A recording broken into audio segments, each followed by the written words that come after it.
Welcome to LegacyCast, your source for hearing from top influencers, industry experts, and successful business owners who are telling their unique story about life, values, goals, business strategies, and the various causes they are so passionate about. Future generations will come to be impacted by what is happening today, whether positive or negative, and our mission is to focus on what is going to affect change for the better. Hosted each weekday by James Snow, a former U.S. Army combat medic, now founder and principal advisor of James Advisors Group, a full-service financial planning firm in North Texas. This is LegacyCast.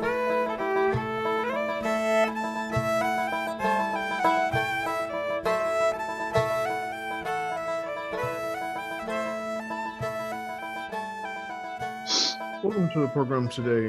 This is LegacyCast and your host, James Snow. Welcome you to the program, and where we talk about what people are doing in their world to be able to create a legacy and make sure that the things that are important to them are going to be able to last for multiple generations.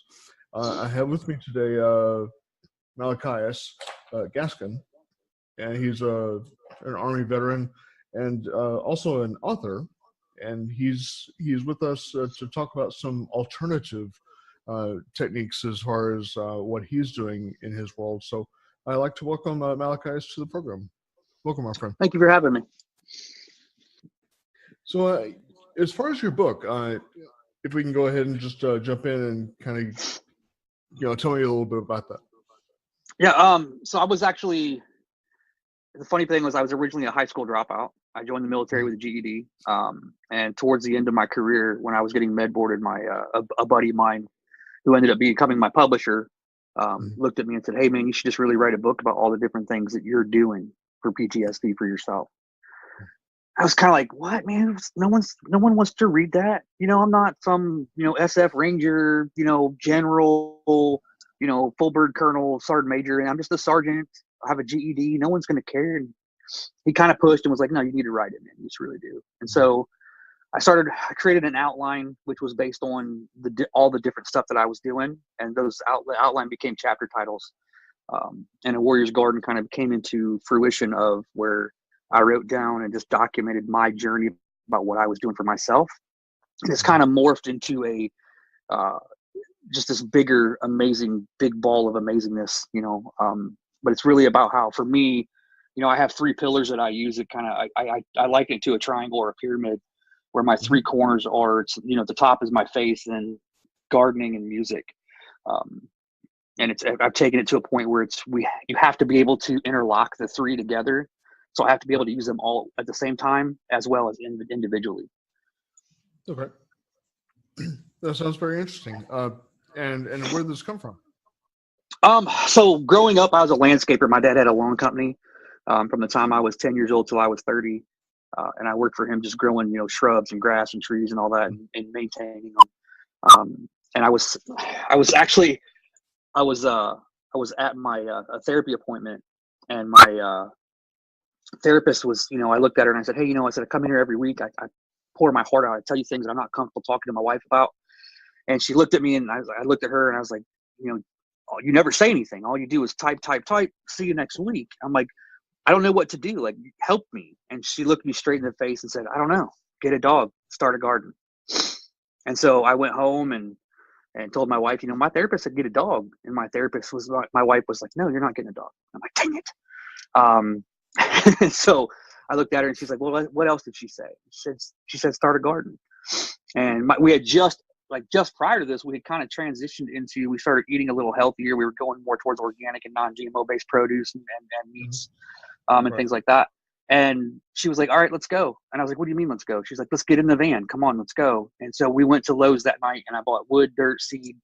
And at 8:00 at night, we're in the backyard. She's got two flashlights, holding them up in the air, like just in the middle of the night, and I'm building a 4 foot by 4 foot raised bed garden, living on post at Fort Stewart. 3 weeks later, I had three 4 foot by 4 foot beds. And the great thing about being in South Georgia is you can pretty much grow year round depending on what you're growing. Mm-hmm. And I did. I grew wheat. I grew a 4 foot by 4 foot box of wheat just to see if I could do it. I grew a box of sweet potatoes. I grew multiple different types of squashes and okra. I learned how to how to crossbreed or cross pollinate manually, and create my own strain of okra. We grew like 25 different types of peppers. I ended up with like five 5-gallon buckets of tomato plants, and then 25-gallon buckets of potatoes. It just grew and grew and got bigger and bigger. And just kind of so what I ended up doing was I took and during this time I went from just growing things to I started reading my Bible more, getting more in depth with my own personal journey, with my faith journey. And I was already a musician, so I got even more deep into writing lyrics about the things that I had gone through and writing about my experiences in Iraq. I wrote a couple of songs with a buddy that I was stationed with at Fort Stewart named Josh Hudson. In fact, he's getting ready to deploy again. But it just snowballed into this. I just kept trying new stuff and doing new things and finding out what was working, and things that didn't help I got rid of, and things that did help I kept on to. And I just went from there. Well, excellent. Yeah, it sounds like a very interesting journey that you went through to get to that point. Yeah, I did. So I did 2 combat tours to Iraq. The first one was I had deployed as a medic, but my prior MOS having been infantry. The chain of command while I was deployed looked at me and said, "Hey, we understand you used to be in the infantry." And I was like, "Yes, sir." They looked at me and said, "Well, you're a squad leader." And I'm like, "No, I'm here as a medic. I'm here to, I'm a combat asset, not a combat multiplier." And they had already approved all of this through my chain of command, and we're like, it's already done. You're going to do it. So I did both jobs. The first deployment, I was an infantryman carrying a medic bag, kicking indoors, doing that job, cataloging villages and all that. Ended up spending the last 4 months in theater as a NCOIC of a level 2 trauma hospital. And when I came home, it was about a month after I got home that my PTSD first started to surface. And it just, the nightmares and the anxiety and the depression and the anger and all of that. And I just didn't settle for it. I didn't want that to be the way it was just going to be, And so I realized I needed to make a change. And so I started going to therapy. And the first thing that the therapist wanted to do right off the bat is like, "Oh, here's Seroquel, here's Celexa. Just start taking these." And it's like, well, what does that do? How does that help? And then I deployed again as a vocalist for an Army band the second time. And so I got to see how the other part of the Army lives, the non-combat side, where we actually got to go. I mean, I think I had 1 magazine of ammo the whole deployment the second time. And the first time I carried 14 magazines that I would expel on a weekly basis. And so, so I ended up, I came home from the second deployment, and then the Army decided they were going to med board me due to the PTSD and the TBI and the arthritis, bursitis, tendonitis, all the itises, hearing loss, all of it. And so, and that's when I just, right before the med board started is when I started writing the book. So when you're thinking about legacy, kind of sort of a high level view, what's the first thing that pops in your mind when you think of that? My veteran community and my children. Are they set up in a way where I left a good enough roadmap or a strong enough roadmap that they're able to excel, either doing the same thing I'm doing or motivated enough to do their own, find their own path. My dad, my family has served in the military every generation since the Revolutionary War. My dad was dishonorably discharged for being an alcoholic on duty on a regular basis. And, I wanted to make sure that didn't happen to me, and I served for 17 years. I told both of my boys, I'm like, "Hey, look, you don't have to serve. Like, you can take a break." Our family has done quite a bit. If you decide not to go in, I'm not going to be mad at you, but find something to do. Because, to me, it's like you have 2 types of people. There are 3 types of people. You have, the people that serve, you have the people that support those that serve, and the people that don't give a crap and don't realize the rights that they have because those people serve. And I told my boys, don't be that third one. Be either serve or support those that do. But legacy wise, like I look at that and it's just like, am I leaving enough information? Am I leaving it set up enough to where when people look at it, they can follow along and do what I do? Or is it not specific enough that they can't? And so, the last 6 months, I really sat back and kind of just retooled almost everything. So do you feel like it's important that everyone actively consider what they're doing to impact their own legacy? I think it should be there. I don't think it should take up all of our time, but I think that it definitely should be at the top, like in the top three of the things that you think about on a regular basis. Because if you're looking at what you're doing to impact your legacy, you're going to be looking at, is it done for the right reasons? Number one, are you doing it in the right ways? And are you doing it in a way that's going to improve the lives of those around you and those that follow along? Because if you do all of that, because look, we can't take anything with us. So really the mark in life is what do we have, what have we left behind? And it's got to be more than just material possessions. It's got to be mentalities. It's got to be like your mindset. It's got to be the honor and the integrity that you live your life with. Are you passing that down to the next generation, to the people following along with you? Right. So how do your views on legacy affect your plans as far as business? Business. So legacy gives me the opportunity to do a lot of backwards planning and look at what's my end goal and my end statement, and then look back at, like, how does this affect, again, those people that are watching, and how does it affect my family in the long run? So I mean, I spend a lot of time focused on, does this increase my brand? Does this increase what I'm doing? Because my brand and what I'm doing is what's creating the legacy that I'm hoping to leave. And so if I'm not doing that in a positive way, well, then I need to take a step back, look at what I'm doing wrong, and make adjustments off of that. Sure. So from kind of taking a CEO entrepreneur standpoint, are there maybe a couple things, 2 or 3 things that keep you up at night still with that whole process? Finding a strong and positive way to market without breaking the bank financially on that, because I don't want to spend a lot of money on marketing. I'm a big fan of positive referral and word of mouth marketing. Yeah. I think those are your strongest styles. Like if you have enough people talking about the positive things that you're doing and talking about the way that you've impacted their life, you're going to do more with that than you would with $100,000 budget. And so that finding a way to do that in a way that's cost effective and beneficial. And then I think that the biggest thing is, am I creating a reputation, now that will facilitate the legacy being left? Sure. And it's, I think about that regularly. It doesn't keep me up, but it makes me think a lot, and it occupies a lot of my time.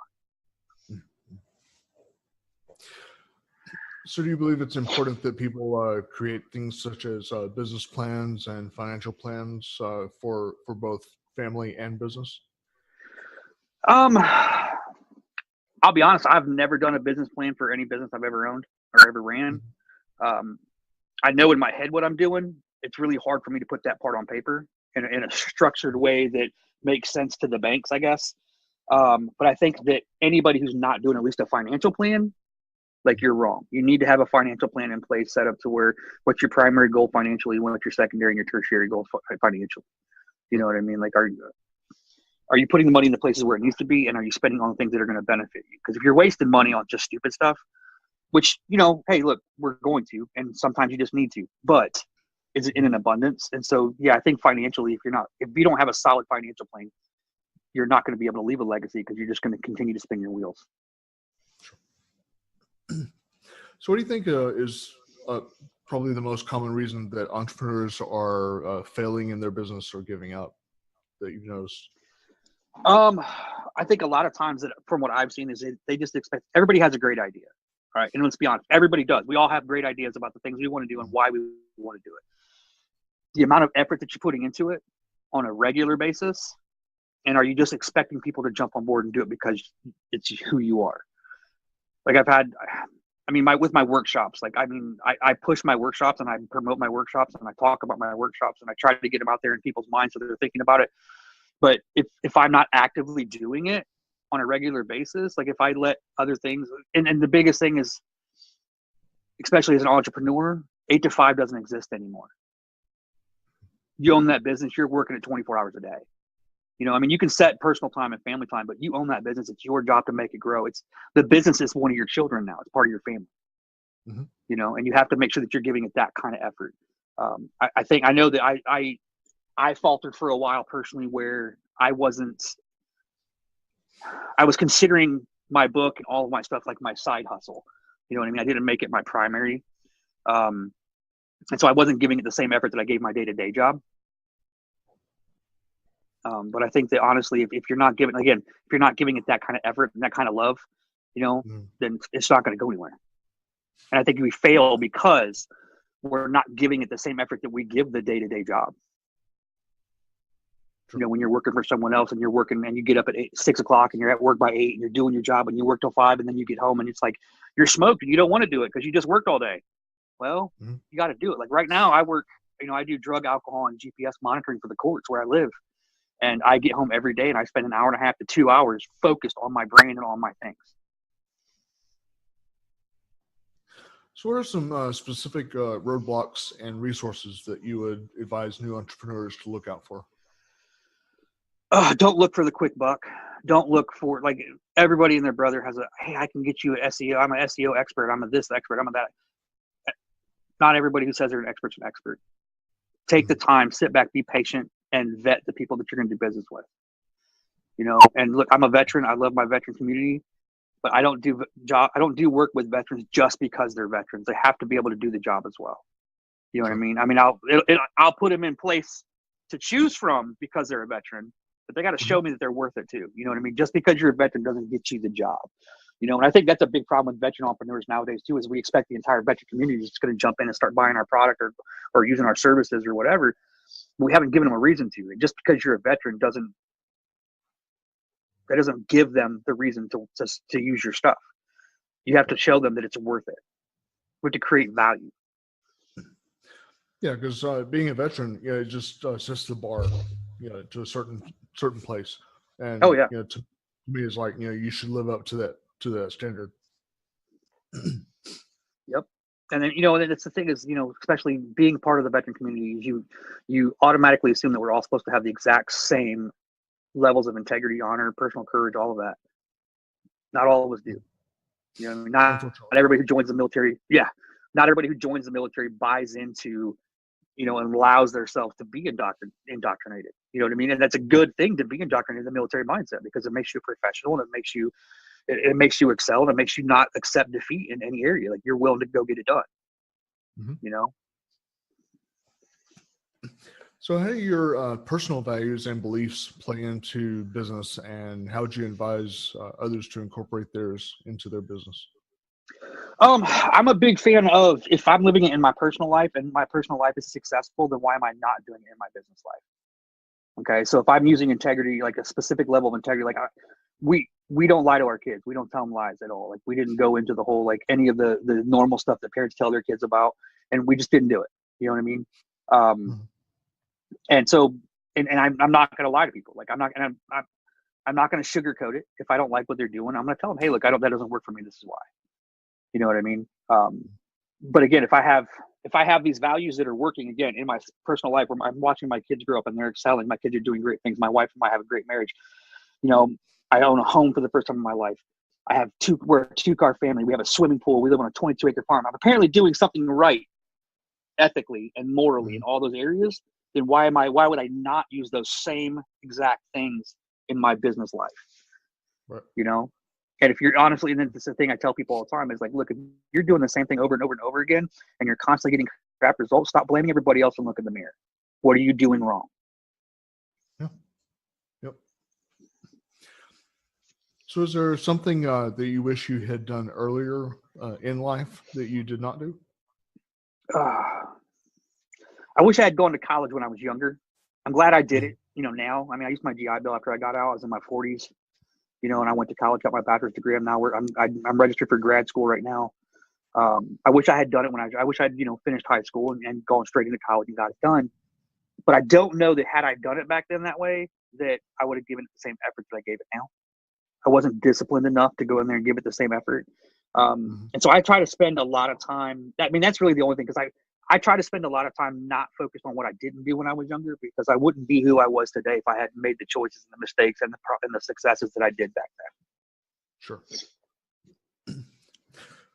So as far as transitioning out of the military, what kind of hurdles did you have to overcome? You mentioned the PTSD and yeah. so forth, but what hurdles specifically? Actually, this is where I'm going to probably tick a lot of people off. I had an amazingly simple transition. But I put a plan in place. I went through the ASAP programming that we went, the Army, not ASAP, the Army alumni program that we went through,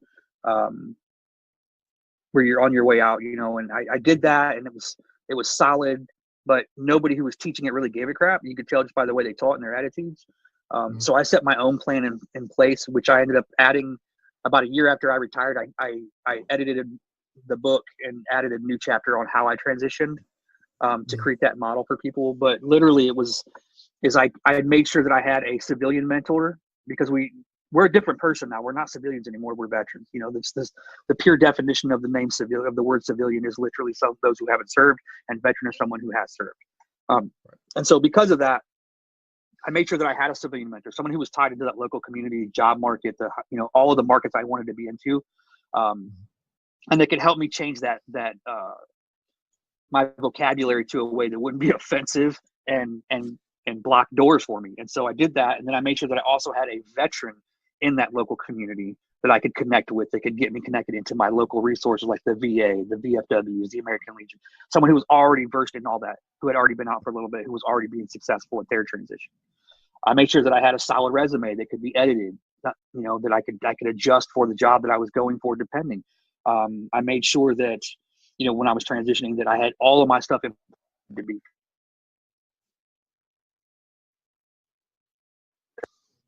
When I got out, it was, sorry, my wife just tried to call me. I walked straight into, we found a house, we were offered a job.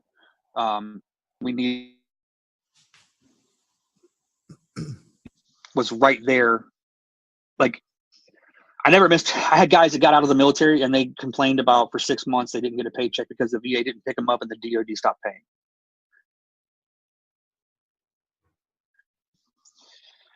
And so when I got out, I went straight into the VA as 100% disabled, and I never missed a check.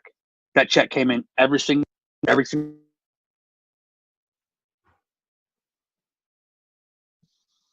And I had no problems with it.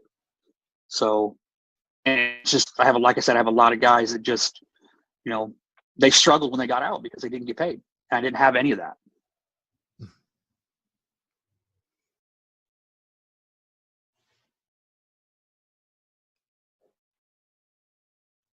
You still there? Yeah, kind of losing you there for a second. Sorry about that. So, I had a pretty easy and pretty successful transition. So as far as those answers, did you already kind of like line them out? You didn't stumble upon them like most people do. I just, I had my med board was about 2.5 years long in process, and so I had a lot of time to prepare. I had a lot of time to sit back and go, what's going to be a successful way to do this? And then I went to, like I said, I had multiple people that I had served with that were already out, and I was like, hey, what would you change when you got out? What would you have done differently on the way out? And I took that, and I did my research ahead of time, like we're supposed to do. And I prepared myself. I really did. But it really broke down to not just trying to get out and go do it, because a lot of us, like, we get out, and next thing you know, you don't have a job. You have no place to go. You haven't done a resume. You haven't tried to even look for work before you got out of the military. And it was weird because I had never, when we got our house in Tennessee, the first one, it was the first time that I'd ever done something where we went and looked at it, we liked it, and then we did everything online to try to get into it. I'm used to working hand in hand with realtors and with, landlords and stuff like that to get that done. And this was the first time where, we went back to Georgia and we were doing everything through email, trying to lease this house. And it was weird because when I got out, I had all the leave saved up, and it usually takes 60 to 90 days to get that paid out. I got it in less than 30 days. It was deposited into my account. My final travel voucher and my Diddy move was within 15 days. Like, everything happened way faster than it normally does for anyone else, and it was just weird to me. But again, what I did to myself is I really spent a lot of time prepping to get out, so that when I did get out, I would have everything in place. Yeah, very smart, very smart. Thank you. So when you were starting your business direction, maybe talk me through, what that looked like, what that process was. Well, I kind of just like swung from the seat of my pants at first. And I just kind of just like, I wrote the book and I was like, hey, I'm going to write a workbook. And then, hey, I'm with the workbook. I just started doing stuff and talking to people about it and then getting people to get excited and just, I really didn't put a lot of forethought into it. Like I did everything else in my life and I just went with it. And I mean, there was some success. I mean, cause I gotta say, I love what I do and I have a lot of knowledge about it. But it's just, it wasn't going as well as I wanted it to because I wasn't giving it the preparation and the support that it needed. And then I would do like sporadic, endorsing myself on Facebook and doing, trying to sell things and push my book out there to get people to know about it and all that. So I really needed to, I needed to sit back, and I had another veteran that I work with. He's a buddy, he's a mentor. And we sat down and I was like, hey man, like I'm at a point where I don't want to work for anybody else anymore. I want to work for myself. I want to get what I'm doing up off the ground. And he blew me away because I already knew the answer, and he just said it in a very blunt, very straightforward way. And he was like, look, man, the days of someone walking up going, hey, I believe in what you're doing. Here's $500,000 to start your business is gone. No one's doing that anymore. So you can sit there and look for all the resources and all the stuff you want to start your business. You just need to get out there and do it. Because if you're not giving it the same labor of love that you're giving your day to day, he goes, it's never going to happen. He goes, how much time are you spending every night when you get home? How much time every weekend are you spending on your brain, on your stuff? And I'm like, well, okay. So what compelled you to go into the direction that you did? I have a heart for people. I want to help people find their way to heal. And it's sitting around watching people. Like one of my key phrases is, get up off the couch. Because we get stuck in a rut where we sit on the couch, we're watching Netflix, we're playing video games, we're watching movies, doing whatever, eating Cheetos and nachos and just, not living life. But it gets real easy to get stuck in that comfort zone where you're just, bills are paid, I'm okay. Well, why aren't we thriving? Because when we were soldiers, we were thriving. Our design was to always improve your foxhole. It's always to move forward. It's always to improve what you're doing. And we're not doing that when we get out. We're just sitting on our butt because we don't have a mission anymore. And so create a mission. And so that's where, for me, it was, I wanted to create my own mission because I don't want to do it. I don't want to do somebody else's mission. I want to do my mission. And so I literally got to a point where I was just like, how am I helping people heal? Because I know what I've done for myself and I know how it's worked. So how am I using that to help other people do the same thing? So that's really where it all boiled down to. Do you think there's some other kind of profession that you would potentially see yourself going into, or is this pretty much where you need to be? This is what I want to do. I'm in grad school for pastoral counseling with a focus in trauma. And then I'm hoping that afterwards I may either go for another master's or a PhD in a similar field.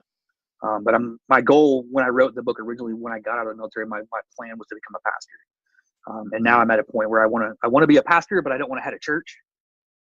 I want to use it to where I can help people find that journey, that path of healing, and just find a way it's a positive way to influence their life and their family's lives. Oh, very good. So what would you describe as your greatest character strength?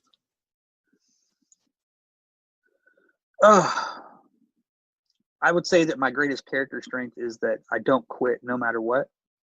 I'll take the defeats and I'll find out what didn't work and what I did wrong or what just didn't happen right. And I'll adjust off of that and I'll move forward. I don't like I have a lot of times where people will come up to me and like, dude, like you were so successful with everything you're doing, yada, yada. And I'm just like, no, it's not true, man. You just don't see all the failures, because as soon as I fail, I learn from it and I move on. I'm not going to sit there and just harp on the fact and beat myself up over something that didn't work. I mean, my goal was to, and before I went back in the Army, my goal was to be a rock star, and it didn't happen. Like I failed. I didn't make it. I ended up back in the Army. I ended up in Iraq. And so, but I think my biggest strength is that I don't get defeated when I get defeated. You know what I mean? Like when something bad happens or something doesn't go the way I was hoping for, it doesn't stop me. I just adjust fire and move on. And on the flip side of that, what would you say your greatest weakness would be? Honestly, my greatest weakness would be that I suck with money. And when I say that, I say it because it's like, it's not that I'm bad with planning out finances. I'm bad at, if I have money in my pocket, I spend it. And so when my wife and I got married, I was like, hey, you're in charge of the money because I'm going to spend it. And she's like, what? I'm like, I'm just being real. I'm going to spend it. If I have it, I'm going to spend it. So you're in charge of the money. You need to give me an allowance, whatever you got to do. You know, tell me each week when I get to the point where, hey, stop spending, and I'll stop. You know, but if I have access to it, I'm spending it. She's like, okay, all right. So that's my biggest weakness is if I've got money on me, it's gone, and I'll have nothing to show for it because I'm buying coffee, donuts, you know, snacks, stupid stuff for no reason. I'll stop at a gas station and go, ooh, a honey bun, you know. So. So, is there a special place that you go to get your ideas, brainstorming, and so forth? I walk around my farm. I just put on some music and I just walk around my farm and I get lost in. So the whole property is bordered with a tree line all the way around, and then we have a center tree line that divides the property into two parcels. And I'll walk the border of the tree line all the way around like a couple times and just think and just, you know, honestly, a lot of times it's just like I'm lost in the fact that I have this because I grew up in the inner city. I grew up in a situation where it was like you could reach out your window and touch the neighbor's house. And it's just, you know, everybody's yard was about maybe 600 square foot, 800 square foot. Like everybody had tiny yards. And now I have a 22-acre farm with a swimming pool, and I'm just like, what the heck? And I went from my wife and 3 children. I went from homeless to in 2005 to now in 2018, we own all that we have. So if you're kind of to describe your day-to-day at a very high level, how would you do that? I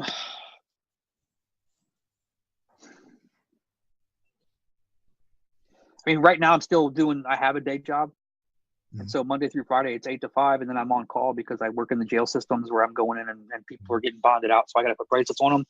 But I try to, at every minute that I'm not at work, that I'm writing a new book. I'm adjusting and redoing my website. I'm trying to network as much as possible. I actually sent a copy of my book to Prince Harry and got a full handwritten letter back as a thank you, which I thought was awesome. But I shoot for the stars. I just swing and swing and swing and swing and swing until I hit something.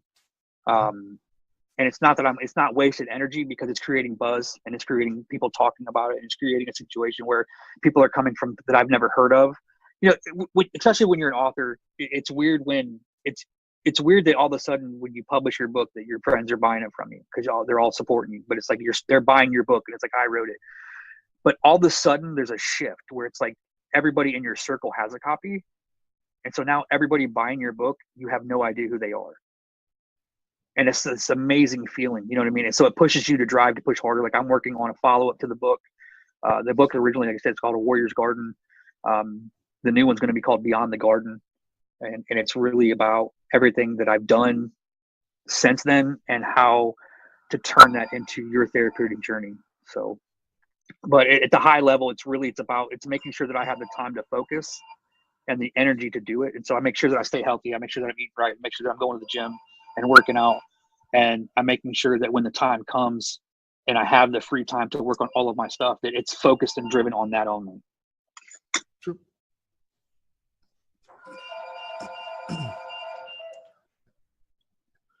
So what is something that you could tell me about you that almost no one really knows?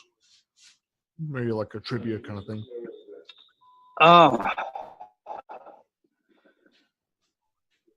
Yeah, I don't even know anymore because I'm so transparent on Facebook and with social media. I would say most people probably don't know that I'm a Star Wars nerd. I'm a sci-fi nerd. Like my favorite television show ever was and it was only 1 season long, but it was Firefly. And it's a sci-fi spaghetti western type thing, and it's freaking hilarious and it's just amazing. I don't know. I really don't know. I just I guess I'm so transparent on my Facebook, on all my social media with everything that it's hard to say what people don't know about me anymore. So maybe let's dig a little bit into the workshops that you were talking about. Okay.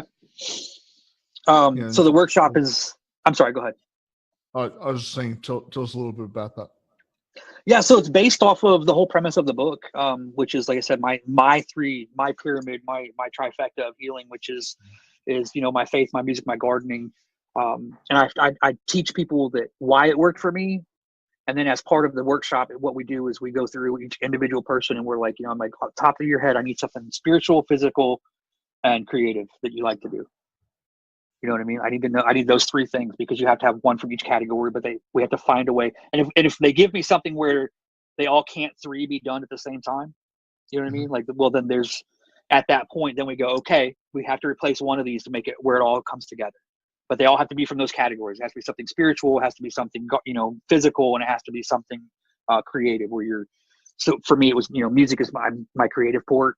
The physical side is I'm down in the garden working on my farm. And, the spiritual side is my faith, and I'm Messianic. So it's like my faith and getting to know more about the Hebraic root of my faith. And then how do I put those three things together? So can I honor God with my garden, and can my music accentuate all that? Yes. Well, can my music honor God, and can I use my music while I'm in my garden? So all three of them can tie together at the same time, yet I can also use them individually. And so we teach people how to use those, because what most people don't understand is that we have innate coping mechanisms that are pre-designed, that are already in us, that we've developed out throughout our whole life, from childhood up, whether it be music, whether it's art, whether it's drawing, whether it's, writing poetry or writing screenplays or writing music or building things or whatever it is. We have these pre-designed coping mechanisms that are already within us that we don't know how to access or use them for coping mechanisms. We just know that it's something we like to do. And so the workshop does that. And then that's all on day one. And then that night we go out to dinner together as a group. And then the next day we come together and we build a community garden center. And if we don't have a location to build it, then what we do is that all of these raised beds that we build go home with the participants, and now they have them at their houses. So. Excellent. So as far as reaching out to you and being able to plug into what you're doing, supporting what you're doing and so forth, is there some contact methods that you would? Yeah, we've got the website at www.awarriorsgarden.com. You can email me directly at Malachias, MALACHIAS, at awarriorsgarden.com. You can reach out to me on Facebook through my book page, which is a Warriors Garden nonprofit that we own, which is Warfighter Gardens. Our farm, which is Honor 22 Farms, and then our workshop, which is Finding Your Eden. And so any of those, you can reach out to me. You can send me a text at 931-529-3226, or call me and set up a time where we can have a phone discussion. So, but I'm pretty open about all of it. Excellent. Well, I appreciate you spending some time with us, Malachias, and just letting us know what you're doing to be able to build your legacy, and setting up something that's going to last for multiple generations. So, I appreciate you carving out some time in your evening and being able to spread that out. Thank you for having me. I appreciate it. And I'll close out the episode the way that I always love to do, and I'll see you around the bend, my friend. Alrighty.